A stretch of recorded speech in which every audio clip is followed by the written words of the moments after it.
जय श्री राम। जन्म कुंडली में अगर चंद्रमा फिफ्थ हाउस में है, फिफ्थ हाउस का चंद्रमा हमें क्या बताता है कि आपने पिछले जीवन में किस चीज की भक्ति करी थी, यानी कि किस देवता की, किस व्यक्ति की भक्ति करी थी। तो अगर फिफ्थ में जिन लोगों का भी चंद्रमा है, वो लोग पूर्व जन्म में बहुत बड़े कृष्ण भक्त रहे हैं। अब फिफ्थ हाउस में चंद्रमा की बात मैं क्यों कर रही हूँ? अगर फिफ्थ हाउस में राशि आपके भले ही कोई सी भी बनी हो और अकेले चंद्रमा है, तो ये बताते हैं कि आपने अपनी माँ, यानी कि जिन्होंने आपको जन्म दिया है, उस माँ के आप सबसे बड़े भक्त थे, यानी कि आपने उस माँ की बहुत ज्यादा सेवा करी है।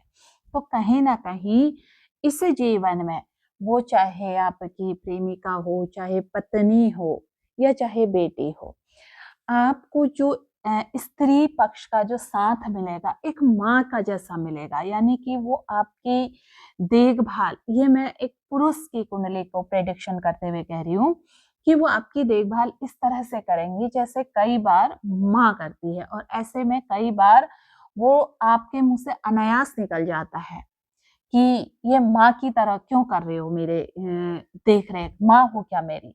ये बेटी से भी, ये प्रेमिका से भी, ये पत्नी से भी निकल जाता है। और माँ तो आपको पूरी तरह से देखभाल करती ही करती है।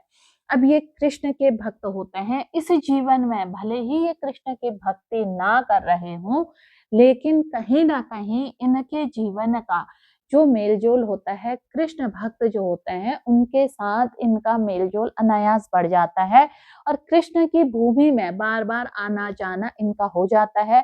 अब जो इनकी भक्ति होती है ना, वो चित्त की भक्ति होती है, जरूरी नहीं है कि ये मंदिर ही जाएं। इनके चित्त में कृष्ण को लेकर अनन्य प्रेम होता है। ये फिफ्थ हाउस के जिनका भी चंद्रमा है, उनको आप देखना, वो इस तरफ को रहते हैं, कृष्ण की भक्ति की तरफ को रहते हैं। जय